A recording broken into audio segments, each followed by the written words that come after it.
13 సంవత్సరాల ప్రేమ. కట్ చేస్తే ఒకళ్ళనొకళ్ళు చాలా అపురూపంగా చూసుకున్నారు. ఇంకా కట్ చేస్తే 13 సంవత్సరాలు దాటిపోయిన తర్వాత చెప్పా పెట్టకుండా ఆ అమ్మాయి ఈసారి షార్ప్ కట్ చేసింది. శనివారం చెప్పుకున్న వీడియోలో గ్లింప్స్ ఇయ్యి. ఒకవేళ ఈ వీడియో మీకేం అర్థం కాకపోతే కనుక మీరు శనివారం మధ్యాహ్నం పెట్టిన వీడియో చూస్తే అప్పుడు మ్యాటర్ ఏంటో అర్థమవుతుంది. అప్పుడు తిరిగి వీడియో చూడండి. అందరూ కామెంట్లు పెట్టారు. సో అండ్ సో పర్సన్ తన బ్రేకప్ గురించి చెప్పాడు. 1-2 సంవత్సరాలు పిల్లలాట ఇది కాదు. సిన్సియర్గా ఒక 13 సంవత్సరాలు ఇద్దరు ఒక రిలేషన్లో ఉండి ఇద్దరి ఇంట్లో ఒప్పుకోకపోయినా సరే మీరు ఒప్పుకోకపోయినంత మాత్రం మేము బయటికి వెళ్ళి పెళ్లి చేసుకోము, మేమిద్దరం కూడా ఇలాగే ఉండిపోతాం అని చెప్పి ఒకళ్ళ మీద ఒకళ్ళు ఒట్టేసుకుని కట్ చేస్తే 13 సంవత్సరాల తర్వాత అమ్మాయి వెళ్ళిపోయింది. సో దీన్ని అసలు ప్రేమ అంటారా? అసలు నిజంగానే ప్రేమ అనేది ఉందా అని మన సబ్స్క్రైబర్ నాకు మెయిల్ పెట్టాడని చెప్పాను కదా. సో ఇప్పుడు నా పాయింట్ ఆఫ్ వ్యూ చెప్తున్నా. మనం ఎవరినన్నా ఇష్టపడినా ఎవరినన్నా ప్రేమించినా వాళ్ళు అయ్యే కొన్ని క్వాలిటీస్ చూసి అందం కావచ్చు, బిహేవియర్ కావచ్చు, లేదంటే జోవియల్గా ఉండడం కావచ్చు, కేరింగ్ కావచ్చు, లేదంటే ఫ్రాంక్నెస్ కావచ్చు, లేదంటే తనలో ఉండే షార్ట్ టెంపర్ కావచ్చు, ఏదో ఒక క్వాలిటీ నచ్చే అమ్మాయిని అబ్బాయి ప్రేమిస్తాడు, అబ్బాయిని అమ్మాయి ప్రేమిస్తుంది, లేదంటే ఇష్టపడతారు, లేదంటే అట్రాక్షన్ ఏదో ఒకటి జరుగుతుంది.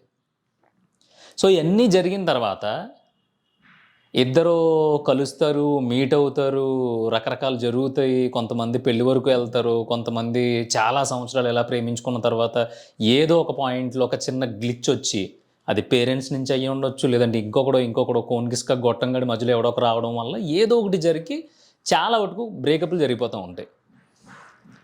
మరి ఇంతమంది ఇన్ని రకాలుగా బ్రేకప్లు చేసుకుంటున్నారు, ఎందుకు చాలామంది పెళ్లి వరకు తీసుకెళ్తున్నారు. పెళ్ళి అయిన తర్వాత కూడా మా అమ్మాళ్ళు చూపించిన సంబంధం తీసుకొచ్చి చేసుకుని ఉంటే బాగుండేదేమో, అనవసరంగా లవ్ మ్యారేజ్ చేసుకున్నాను, ఇప్పుడు అటు కాకుండా ఇటు కాకుండా అయిపోయింది, ఇక్కడ ఏం జరిగినా భరించాల్సి వస్తుంది, ఇంతకు ముందులా లేదు, అసలు అది ప్రేమే కాదు, కేవలం నన్ను ట్రాప్ చేయడం కోసమే ప్రేమ అనే పేరుతో ఇలా జరిగిపోయిందని బాధపడుతున్న వాళ్ళు కూడా ఉన్నారు. అసలు నీ కాలు కింద పెడితే కవిలిపోద్దేమో అనే అంతగా ప్రేమించిన వాళ్ళు కూడా పెళ్ళి అయిన తర్వాత దోలు తీర్చేసి వాళ్ళు ఇప్పుడు మన చుట్టూ చాలామంది ఉన్నారు. కాకపోతే ఏమీ అనలేని పరిస్థితిలో అన్నీ మూసుకుని సర్దుబాటు చేసుకుని వెళ్ళిపోతున్నారు అంతే. కొంతమంది అయితే పెళ్ళయిన తర్వాత బ్రేకప్ అయిపోయి ఎవడ కొంపలు కలిపి పోతున్నారు. తర్వాత ఇంట్లో వాళ్ళు తప్పదు కదా, వాళ్ళు మళ్ళీ ఎవరినో ఒక మంచి అయ్యి చేతిలో పెట్టడమో, లేదంటే ఇంకొక అమ్మాయిని చూసి చేయడమో ఇలా చేసి మళ్ళీ ఒక రష్ నుంచి మొదలుపెట్టి, ఒక చెత్త నుంచి మొదలుపెట్టి మళ్ళీ లైఫ్లో స్టార్ట్ చేస్తున్నారు. మరి ఇన్ని జరుగుతున్నప్పుడు స్వచ్ఛమైన ప్రేమ, లేదంటే నిజాయితీ గల ప్రేమ, నా ప్రేమను పరిస్తే సముద్రాలు ఇంకిపోతాయి, నా ప్రేమను ఆకాశంలోకి విసిరితే ఆకాశం నిండిపోతుంది, ఇలాంటి ప్రేమలు ఉన్నాయా? అసలు ప్రేమ అంటే ఏంటి? బేసిక్గా అవతల వాళ్ళలో మనల్ని అట్రాక్ట్ చేసే క్వాలిటీస్ లేనప్పుడు ఆడి షారుఖ్ ఖాన్ అయినా సరే మనం దేకం. అవతలోళ్ళలో మనకి అట్రాక్ట్ చేసి క్వాలిటీస్ ఉన్నప్పుడు ఆడు నల్ల తారు డబ్బాలో ఉన్నా కూడా మనకు విపరీతంగా నచ్చేస్తూ ఉంటాడు. ఈ ఎగ్జాంపుల్ చెప్పడానికి రీజన్ ఏంటంటే, ఇదేమీ రంగు గురించి దెప్పిపడడం కాదు, లేదంటే దాన్ని ఏమంటారు కలర్ రేషియో అది ఇది అంటారు కదా, రేసిజం, అలాంటివి కూడా కాదు. మనం చాలా చోట్ల చూస్తూ ఉంటాం, అమ్మాయి చాలా బాగుంటుంది, ఆడు చూస్తేనేమో నాకులా కొంచెం యావరేజో బిలో యావరేజో ఏదో ఆ అమ్మాయికి తగ్గట్టు ఉండడు అసలు. ఇది ఆడికి ఎలా పడింది అనేది ఫస్ట్ మనకి బుర్ర బద్దలైపోయే డౌట్, మనకే తెలియదు ఆ విషయం. ఇంకొక విషయాల్లో ఎలా ఉంటే, అబ్బాయి ఏమో సూపర్గా ఉంటాడు, అమ్మాయి ఏమో బిలో యావరేజ్. ఇంకా ఆడు దాన్ని బ్రతిమలాడడం ఆ పార్కుల్లో బస్ స్టాండ్లో చూస్తే, ఇంత బాగున్నాడు ఈడు దాన్ని బ్రతిమలాడుకోవడం ఏంటి, వీడికి ఈ కర్మ ఏంటి అనిపిస్తూ ఉంటుంది.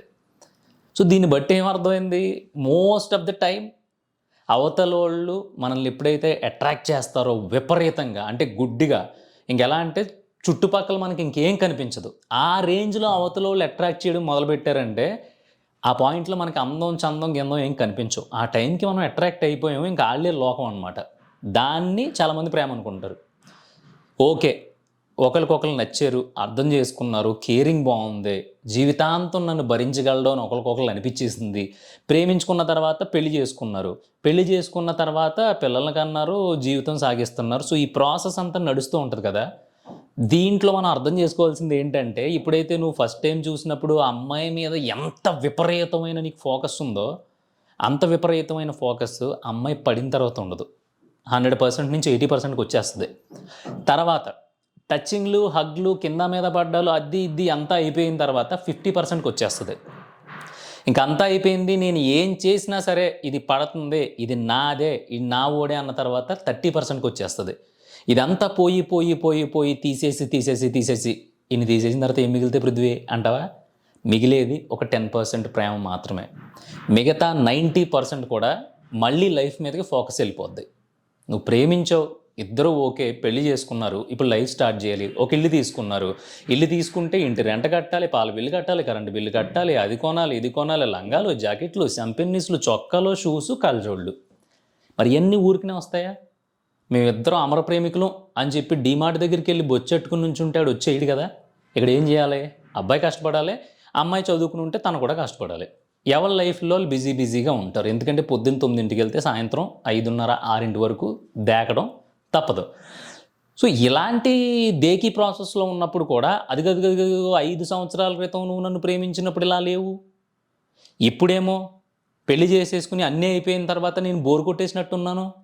చూసావా, నువ్వు పొద్దున్న సాయంత్రం దాకా నన్ను ఒక్కసారి కూడా బంగారం బుజ్జి అనలేదు, తిన్నావా లేదా అనలేదు. ఇదివరకేమో నువ్వు తినలేదు కదా, ఎందుకు నాకు తెలిసిందో, ఎలా తెలిసిందో అనుకుంటున్నావో, నువ్వు తినకపోతే నాకు ఆకలేస్తుంది అని అన్న నువ్వు ఇప్పుడు కనీసం ఎలా, ఏంటి మధ్యాహ్నం ఏం వేసుకుని తిన్నావు, నేను ఆఫీస్కి వెళ్ళిపోయాను కదా, ఇంట్లో ఎలా ఉన్నావు ఏంటి అని ఒక్క మెసేజ్ లేదు. బంగారం అని ఎన్ని రోజులైంది నువ్వు అంటే? అవసరం తీరేదాకా, పడేదాకా, మోజు తీరేదాకా నేను ప్రేమ, తర్వాత ప్రేమలు ఉండవా? ఇదేనా ప్రేమ అంటే? ఇలాంటి ప్రేమ నాకు వద్దు, అసలు నువ్వు ఇలా ఉంటావు అనుకుంటే నేను చేసుకోపోదును అనే ప్రశ్నల వరద అటు అమ్మాయి నుంచి వచ్చినా ఇటు అబ్బాయి నుంచి వచ్చా మాత్రం ఇద్దరిని చెప్పు తీసుకొట్టాల. ఎందుకు కొట్టాలంటున్నానంటే, ఇప్పుడు మీరు ఇష్టం వచ్చినట్టు మీరు శారీరక అందాలో, మానసిక అందాలో, లేదంటే మనసులో కళ్ళల్లో కళ్ళు, దాంట్లో అది, దీంట్లో ఇది పెట్టేసుకుని ప్రేమించేసుకున్నారు. కరెక్టే, ప్రేమించుకున్న తర్వాత కలిసి ఉండాలి కదా. కలిసి ఉండాలంటే పెళ్లి చేసుకోవాలి కదా. ఈ రెండు మీరు ఎలగబెట్టారు కదా. ఎలగబెట్టిన తర్వాత ఏం చేయాలి? సంసారం ఎలగబెట్టాలి. సంసారం ఇన్ ద సెన్స్, నువ్వు ఏదో ఒక మంచి రిలేషన్ కావాలి, నా లైఫ్లో నాకు నచ్చిన అమ్మాయి కావాలని నువ్వు, నా లైఫ్లో నాకు నచ్చినోడే కావాలని అమ్మాయి, ఇద్దరు కలిపి ఒక బతుకు స్టార్ట్ చేసినప్పుడు ఆ బతుకులో తినడానికి, ఉండడానికి, కట్టుకోవడానికి, చూపించుకోవడానికి కొన్ని అవసరం. అట్లీస్ట్ ఉండడానికి ఇల్లు, తినడానికి తిండి, తిరగడానికి ఒక చిన్న బైకు, ఇవన్నీ ఉండాలి కదా. అవన్నీ ఎవడిస్తాడో? ఎవడో. సో అక్కడి నుంచి మొదలుపెట్టి ప్రేమ అనే పాయింట్ పక్కకి వెళ్ళిపోయి లైఫ్ ఎలా రన్ చేయాలి, ఎలా మనం ముందుకెళ్ళాలి అనే దాంట్లో ఫోకస్ వెళ్ళిపోయినప్పుడు ఆబ్వియస్గా నీకు అక్కడ అమ్మాయి గుర్తుండదు, ఎట్టి పరిస్థితుల్లో ఈ అబ్బాయి కూడా గుర్తున్నాడు. ఎందుకంటే ఇంట్లో ఒక నెల 2 రోజులు కొత్త కాపురం, సూర్య సినిమాలో లాగా వాళ్ళిద్దరూ సరసాలు ఆడుకుంటా ఇల్లంతా తిరిగేసి ముద్ర పెట్టేసుకుంటారు చూసావా, అలా నువ్వు ఆడు ఒక నెల 2 నెలలు బాగానే ఉంటుంది. తర్వాత పనికి పోవాలా, నువ్వు ఇల్లు తొడవాలి, అంట్లు తోమాలి, నీ పన్ను చక్కబెట్టుకోవాలి. అక్కడ ఆడి సంఖ్య ఈడి సంఖ్య నాకైనా సరే ఖచ్చితంగా నెలకు 15,000 20,000 తేవాలి. ఈ రెండు తెచ్చుకుని సాయంత్రం మాటలో ఉన్న ఆ అరగంట 10 నిమిషాలు ప్రేమించుకోవడం ఇన్ ద సెన్స్ మనకు తెలియదు ఏముంది, ఒక రొమాంటిక్ టైం స్పెండ్ చేయాలి. ఫస్ట్ అక్కడితో అయిపోయింది. ఈ సాయంత్రం అరగంట గంట కూడా రొమాంటిక్ టైం స్పెండ్ చేసే దాన్ని ఏమంటారు, బాక్స్ ఆఫ్ టైం ఎన్ని రోజులు ఉంటుంది? ఒక పిల్లోడు పుట్టిదాకనో లేదంటే కన్సీవ్ అయ్యేదాకనో ఉంటుంది. ఆ తర్వాత ఈ అరగంట గంట కూడా దొబ్బింది, ఇది కూడా పోద్ది. ఎందుకంటే ఈసారి 3వోడు యాడ్ అయ్యాడు. ఆడికి డైపర్లు కొనాలి, పాల డబ్బాలు కొనాలి, పాన్స్ పౌడర్లు కొనాలి, ముడ్డూరిసిపోతే ఆడికి మళ్ళీ మామూలు ఆయిల్ పడవు కాబట్టి జాన్సన్స్ బేబీ ఆయిల్ కొనాలి. డైపర్ల ప్యాకెట్ నెలకి 800 అవుతుంది, దానికి తగ్గట్టు డబ్బా పాలు, ఈ రూపు తల్లికేమో పాలు పడలేదంటే డబ్బా పాలు తేవాలి, డబ్బా పాలు చాలా కాస్ట్లీ.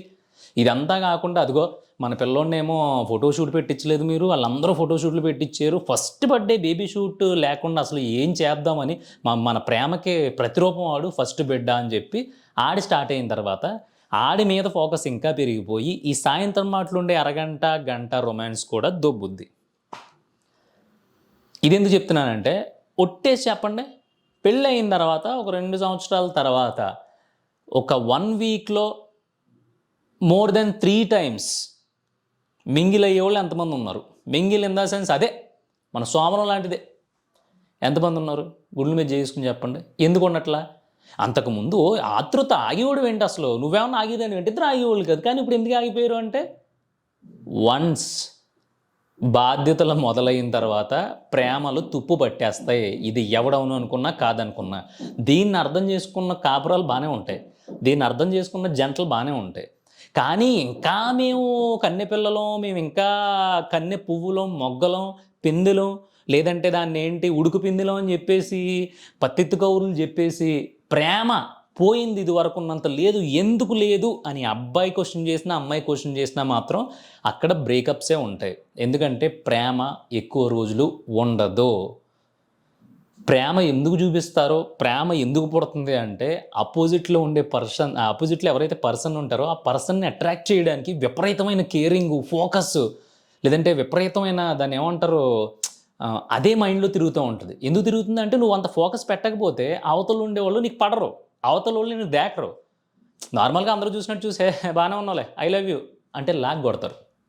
అలా కాకుండా అందరూ హాయ్ ఏంటి ఈరోజు ఏంటి కూర అని అడుగుతావు నువ్వు, నీకేం కూర ఇష్టం, అయితే రేపు పొద్దున్న తోటకూర పప్పు తీసుకొస్తా, నీకు ఇష్టం కదా అని స్పెషల్గా అడిగినప్పుడే అందరిలో నువ్వు స్పెషల్గా కనిపిస్తావు. అందరూ సాదాసీదాగా నార్మల్గా డ్రెస్సులు వేసుకొచ్చేస్తూ ఉంటే నువ్వు ఆ అమ్మాయి వేసుకొచ్చిన కలర్లోనే మ్యాచింగ్ కలర్ వేసుకొస్తేనే నువ్వు స్పెషల్గా కనిపిస్తావు. ఇవన్నీ కాకుండా అస్సలు నేను మినిమమ్ అట్రాక్ట్ చేయను, నార్మల్గా వెళ్ళి లవ్ చేస్తానంటే ఇక్కడ ఎంత మంచోళ్ళైనా సరే పడరు. సో ఇవన్నీ కూడా పుట్టుకతో ప్రతి జీవికి వచ్చిన ఒక ఫార్ములా. మీరు ఎక్కడైనా చూడండి, పల్లెటూరులో ఉన్నవాడు బాగా చూస్తూ ఉంటారు, ఒక కోడిపెట్ట ఉంటుంది, ఒక కోడిపుంజి ఉంటుంది.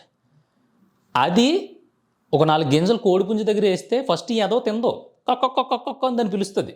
అది వస్తుంది పెట్టగారు, ఎవరో అమ్మాయి గారు వచ్చి అదొక 4-5 గింజలు తినేసి ఫుల్గా తినేసిన తర్వాత అది మామూలు చంద్రవందరు చేసేస్తూ ఉంటే అప్పుడు రాజుగారు తినడం మొదలెడతారు. కోడి దగ్గరే అంత విపరీతమైన ఫోకస్, ఆకర్షించాలి అనే ఒక గుణం ఉందంటే మన దగ్గర ఉండడంలో తప్పే ఉంది చెప్పు. ఎస్, నువ్వు నచ్చావు, ఏమైనా సరే నిన్ను పడేయాలి, నిన్ను నాదాన్ని చేసుకోవాలి అనేది ఒక అబ్బాయి ఫోకస్ అయ్యి ఉంటుంది. వీడు నన్నే చూడాలి, నన్నే పొగడాలి, నన్నే యువరాణిలో చూసుకోవాలనేది ఒక అమ్మాయి పాయింట్ ఆఫ్ వ్యూ అయ్యి ఉంటుంది. ఈ 2 పాయింట్ ఆఫ్ వ్యూలు మ్యాచ్ అయినప్పుడు ప్రేమ అనేది వస్తుంది. అంతే కదా, ఆ అమ్మాయి నన్ను గొప్పగా చూసుకోవాలని వాడి గురించి వస్తుంది. కరెక్ట్గా అదే సమయంలో ఏదో తగిలేడు, అయ్యో బాబు నువ్వేంటి కింద నడిచేస్తున్నావు, చెప్పులు కొంచెం ఒక 2 అంగుళాలు పెద్ద చేసుకో, మట్టి తగలకుండా ఉంటుంది అన్నాడు. ఆ అమ్మాయి దృష్టిలో అమ్మాయి ఎదవ ఇప్పుడు ఎంత కేరింగ్గా ఉన్నాడంటే అసలు మనం జీవితంలో చూసుకోక్కర్లేదు అనమాట అని యువరానిలాగా ఫీల్ అయిపోయి 2 సాంగ్స్ వేసేసుకుంటుంది, ఈడు 2 డ్యూయెట్లు వేసేసుకుంటాడు, ఇద్దరు కలిసిపోతారు. కానీ ఇక్కడ దరిద్రం ఏంటంటే ఇదే కేరింగు, ఇదే గొప్పతనం, ఇదే ఏదైతే గొప్పగా చూసుకోవడం అనేది ఏదైతే ఉంటుందో అది బతుకంతా ఉండాలని కోరుకుంటారు చూసారా, అది తప్పు. వన్స్ కలిసిపోయి ఇంకా జీవితం మొదలు పెడుతున్నాం, పెళ్ళయింది అన్న తర్వాత 90% అబోవ్ బాధ్యతే ఉంటుంది, 10% నాకు తెలిసి 5% ప్రేమ ఉంటుంది. బాధ్యతకి ప్రేమకి చాలా తేడా ఉంటుంది. ప్రేమ అంటే మనం ఫస్ట్ చట్టాపట్టాలు వేసుకుని తిరిగేసి, అంటే మన దగ్గరికి ఒక 200 ఎలా వస్తాయి అనే బాధ మనకు లేకుండా మన ఇష్టం వచ్చినట్టు ఒకరినొకరు పొగుడుకుంటా సినిమా థియేటర్లో, కార్నర్ సీట్లలో, చెట్ల పొదల్లో, అక్కడ ఇక్కడ అక్కడక్కడల్లో కళ్ళు పెట్టుకుని చూసుకోవడాలో ప్రేమ. ఎందుకంటే అప్పుడు మనకు బాధ్యతలు లేవు. వన్స్ మనిద్దరం లైఫ్ స్టార్ట్ చేసిన తర్వాత బాధ్యతలన్నీ లైన్ కట్టేస్తాయి. మామూలుగా కాదు, తిరుపతి వెంకన్న స్వామి గుడి చుట్టూ భక్తులు ఎంతమంది అయితే ఉంటారో అన్ని బాధ్యతలు, అన్ని కష్టాలు పెళ్ళైన జంట వెనకాల క్యూ కడతాయి. అలా క్యూ కట్టినప్పుడు ఫోకస్ మొత్తం బాధ్యతల మీదకే, సంపాదన మీదకి వెళ్తుంది తప్ప నువ్వు ఏ చీర కట్టుకున్నావు, ఈరోజు మన ఇద్దరు మ్యాచింగ్ చేసుకుందామా, ఏంటో అసలు నువ్వు తినలేదా మధ్యాహ్నం ఆఫీస్లో, నాకు ఎందుకో ఆకలేసేస్తుంది అనిపిస్తుంది, నువ్వు తినలేదా ఇంటి దగ్గర అనే మాటలు రావు. అలాంటి మాటలు ఎక్స్పెక్ట్ చేయకండి. ఎందుకంటే జరగాల్సిన కార్యక్రమాలు జరిగిపోయినాయి. ఏంటి, అట్రాక్షన్లు అయిపోయినాయి. ఆల్రెడీ మీరు 4-5 సంవత్సరాలు ప్రేమను కూడా ఎలగబెట్టేశారు. చాలా మెమొరీస్ ఉన్నాయి, సినిమాలు చూసిన మెమొరీస్ ఉన్నాయి, ఇంట్లో చెప్పకుండా బయట టూర్లకు వెళ్ళిన మెమొరీస్ ఉన్నాయి, ఇవి అన్నీ ఉన్నాయి. అవన్నీ పోగేసి మా పెట్టులో పెట్టుకున్నారు కదా, అంటే ఇక్కడ పెట్టుకున్నారు కదా. ఇప్పుడు మీరు చేయాల్సింది ఏంటి, మీ నుంచి వచ్చే బై ప్రోడక్ట్ కోసం బాధ్యతగా ముందుకెళ్ళడం. కానీ ఈ రోజుల్లో వచ్చిన దరిద్రం ఏంటంటే నెలకోసారి బయటికి తీసుకెళ్ళకపోతే కోపాలు, కావాల్సింది కొనివ్వకపోతే తాపాలు, రోజు అట్లీస్ట్ ఒక అరగంట పొగడకపోతే అదిగో నువ్వు మారిపోయావు, ఇది వరకట్లా లేవు, ఇంత మోసం చేస్తావా అనే దెప్పి పొడుపు మాటలు. ఒక్కసారి కామ్గా కూల్గా కూర్చుని ఇద్దరు కూర్చుని ఆలోచించుకోండి. ఒకవేళ ఇప్పుడు లవ్లో ఉన్నోళ్ళు అయితే కనుక కలిసి లైఫ్ మొదలు పెడదాం, పెళ్లి చేసుకుందాం, కాపురాలు చేద్దాం అనుకుంటే కనుక ప్రేమ కలకాలం ఉండదు. అది గుర్తుపెట్టుకొని స్టార్ట్ చేయండి. లేదు నాకు ఎప్పుడు ఫ్రెష్గా ప్రేమ కావాలంటే కనుక సంవత్సరానికి ఒకసారి లవర్ని మార్చేయండి. ఇది నేను చాలా ఫ్రాంక్గా, అమ్మో ఇలా చెప్తే ఈ నా వీడియో ఎవరో చూడరేమో, అన్సబ్స్క్రైబ్ చేస్తారేమో, లేదంటే నన్ను తిట్టుకుంటారేమో అనే మొహమాటాలో లేకుండా చెప్తున్నాను. ఖచ్చితంగా ప్రేమ కలకాలం ఉండదు. కొన్ని రోజుల తర్వాత బాధ్యతలు మొదలవుతాయి. బాధ్యతలు మొదలైన తర్వాత 95% నీ ఫోకస్ మొత్తం బాధ్యతల మీదకి దొబ్బుతుంది. ఆ 5% మాత్రమే ప్రేమ ఉంటుంది. దీనికి ఎగ్జాంపుల్ ఆర్జీవి. ఆయన ఎందుకు నాకు ఫ్యామిలీ అంటే చిరాకు, పెళ్ళి అంటే చిరాకు, అసలు పెళ్ళి బొక్క అని ఎందుకన్నాడంటే ఆయన వన్స్ ఆ లూప్లోకి దిగితే మాత్రం ఫ్రెష్నెస్ అనేది ఉండదు.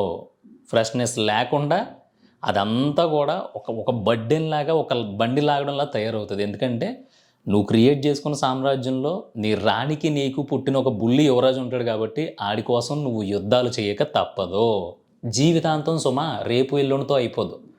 అందుకే ఆర్జీవి లాంటి వింత జీవి ఆయన అన్నీ వదిలిపడదొబ్బి రోజు ఒక కొత్త ప్రేమ వెతుక్కుంటున్నాడు ఆయన. అంటే రోజు ఒక అమ్మాయి కావచ్చు, లేదంటే రోజు ఒక కొత్త పరిచయం కావచ్చు, లేదంటే రోజుకు ఒకలా ఉండడం కావచ్చు, ఆయనకి మాత్రమే నడిచింది. ఎందుకంటే ఆయన ఎవరిని కూడా నిన్ను ప్రాణం కంటే ఎక్కువ ప్రేమిస్తున్నాను, నిన్ను తప్ప ఇంకొకరిని ఎవరిని కూడా నా లైఫ్లో ఊహించుకోలేను అనే మాటలు ఎక్కడ మాట్లాడలా. కలిసిన వాళ్ళని 2-3 సార్లకి మించి కలవడు ఆయన. ఎందుకంటే అయిపోయింది. వన్స్ ఒకరికొకరు తెలిసిపోయాము, ఒకరినొకరు చూసేసుకున్నాము అన్న తర్వాత ఇంకేం కెలుక్కోవాలి, ఇంకేం గోక్కోవాలి, ఇంకెలా గొడవ పెట్టుకోవాలి అనే ఒక చిన్న చిన్న పాయింట్లు పుట్టి అక్కడి నుంచి ఎదవ రచ్చ. ఒకేసారి చూడగానే ప్రేమ పుడుతుంది. అది ఎంత బ్యూటిఫుల్గా ఉంటుంది. కానీ ఆ ప్రేమ పుట్టే అవతల అమ్మాయి పడిన తర్వాత నీకు అమ్మాయిని చూసిన ప్రతిసారి ఫస్ట్లో చూసిన ఫీలింగ్ వస్తుందా? రావట్లేదు కదా. That simple. దీన్ని అంటారు ప్రేమ కలకాలం ఉండకపోవడం అని. ఇవన్నీ విన్న తర్వాత ఒక క్వశ్చన్ రావచ్చు నీ దగ్గర నుంచి నాకు. అదేంటంటే పృథ్వీ మరి ఎదకోళ్ళని చెప్తున్నావు అంటే ఇప్పుడు ప్రేమించి పెళ్లి చేసుకున్న వాళ్ళు, లేదంటే అరేంజ్డ్ మ్యారేజ్ చేసుకున్న వాళ్ళు అందరూ ప్రేమ లేకుండానే ఇన్ని రోజులు కలిసి ఉన్నారంటావా అంటే నేను చెప్పాను కదా 5% మాత్రమే ప్రేమ ఉంటుంది. దానికి ఎగ్జాంపుల్ ప్రేమని చూపించడానికి ఉన్న ఏకైక దారి ఫిజికల్గా కలవడం. సో పెళ్ళి అయిపోయిన తర్వాత, లేదంటే ప్రేమించుకుని పెళ్ళి అయిపోయిన తర్వాత, లేదంటే అరేంజ్డ్ మ్యారేజ్ అయిన 2 సంవత్సరాల తర్వాత వారానికి అట్లీస్ట్ నెలకి ఫిజికల్గా మోర్ దెన్ 10 times కలిసేవాళ్ళు ఎంతమంది? దాని ఆన్సర్ నీ దగ్గరే ఉంది. దమ్ము ఉంటే కామెంట్ చేయి, దాన్ని క్వశ్చన్ చేయకు, కామెంట్ చేయి, నిర్మోహమాటంగా కామెంట్ చేయి. ఒక నెలలో పెళ్ళయి 2 సంవత్సరాలు దాటేసిన తర్వాత, లేదంటే 5 సంవత్సరాలు దాటేసిన తర్వాత, లేదంటే 10 సంవత్సరాలు దాటేసిన తర్వాత అంతే మోజుతో, అంతే అట్రాక్షన్తో, అంతే బ్యూటిఫుల్గా అమ్మో ఇంకా నాకు ఇంతకంటే బ్యూటీ దొరకదు అనేంతగా హార్ట్ఫుల్గా ఫిజికల్గా ఒక నెలలో 10 సార్లు కంటే ఎక్కువ కలిసే కపుల్స్ ఎంతమంది ఉన్నారో నువ్వు కామెంట్ చేయి. నిన్ను కూడా అడుగుతున్నా. నాకు తెలిసి 0.05% కూడా ఉండరు. చెప్తున్నాను కదా. దానికి కారణం కొత్తలో ఉన్నదేది ఇప్పుడు నీకు కొత్తగా ఉండదు. ఎందుకు ఉండదంటే అది విరక్తి పుట్టేయడం కాదు, లేదంటే ఇంట్రెస్ట్ లేకపోవడం కాదు.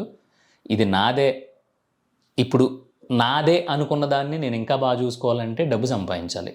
సో ఫోకస్ మొత్తం సంపాదన మీద ఉంటుంది. ఎందుకంటే మనం జంతువులం కాదు కదా, ఈ రోజు వెళ్ళి దేన్నో దాన్ని కొట్టుకుని తినేచ్చు అనడానికి.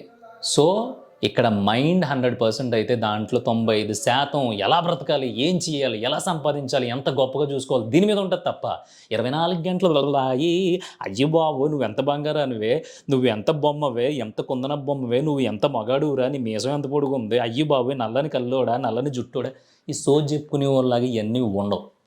ఇంత క్లియర్గా, ఇంత ఓపెన్గా, ఇంత రాగా మాట్లాడడానికి రీజన్ ఏంటంటే చాలామంది పెళ్ళిళ్ళు చేసుకుని ప్రేమ పెళ్ళిళ్ళ అరేంజ్డ్ మ్యారేజెస్ ఆ పక్కన పెడితే నువ్వు నన్ను సరిగ్గా చూసుకోవట్లేదు, ఫస్ట్లోలా చూసుకోవట్లేదు, నువ్వు నన్ను దేకట్లా ఈ మధ్యన లేదు, నేను నీకు గొప్ప కాదు కదా, ఇది వరకైతే పెళ్లి కుదిరిన వెంటనే నాకు ఫోన్ ఇచ్చి రోజు సాయంత్రం మాటలు 2 గంటలు, పొద్దున మాటలు 2 గంటలు, మధ్యాహ్నం మాటలు గంట, ఇన్నిసార్లు మాట్లాడి నువ్వు ఇప్పుడు ఆఫీస్కి వెళ్తున్నావు, వస్తున్నావు, వచ్చిన వెంటనేనేమో ఈరోజేమో తలపోటుగా ఉంది, బాస్ తిట్టాడని ఒక రోజు, లేదంటే శాలరీ తక్కువ పడింది, రకరకాల రీజన్స్ చెప్పి నన్ను ఎందుకు అవాయిడ్ చేస్తున్నావు అంటే నాకంటే నీకు ఉద్యోగం ముఖ్యమా, డబ్బు ముఖ్యమా, నేను ముఖ్యం కాదా అంటే ఎస్, మనం అవతలోళ్ళకి ముఖ్యం కాదు. ఎందుకంటే వచ్చే నెల 1వ తారీఖున బిల్లులన్నీ కట్టకపోతే ముడ్డు మీద తన్నేస్తాడు ఓనరు. అందుకనమాట. నీకు అర్థమైంది అనుకుంటున్నాను. ఎవరికైనా అర్థం కాకపోతే కామెంట్ చేయండి, మళ్ళీ మాట్లాడతా. వెళ్ళే ముందు చెప్తున్నాను సుమా, ప్రేమ ఎక్కువ రోజులు ఉండదు. అలా అని చేసుకున్న 2 సంవత్సరాల తర్వాత వదిలేయండి, లేదంటే చేసుకున్న 4-5 సంవత్సరాల తర్వాత విరోధుల్లో ఉండండి కాదు. ప్రేమ కొన్ని రోజులే ఉంటుంది, తర్వాత దాని వాల్యూ పడిపోతూ వచ్చి బాధ్యత అనేది మెల్లిమెల్లిగా పెరుగుతుంది. కాబట్టి అది అర్థం చేసుకున్న వాళ్ళు కలకాలం కలిసి ఉంటారు. అలా కాకుండా మారిపోయేవు, ఇదివరకట్లా లేవు అని ఫీల్ అయ్యే వాళ్ళ సంసారాలు కొట్టుకు చేస్తూ ఉంటారు. లేదంటే ఇంకా గట్టిగా మాట్లాడితే ఈ మధ్యన 100 పెళ్ళిళ్ళు జరుగుతూ ఉంటే 80 మంది అలాగే విడిపోతున్నారు కదా. ఇలాగే నడుస్తాయి.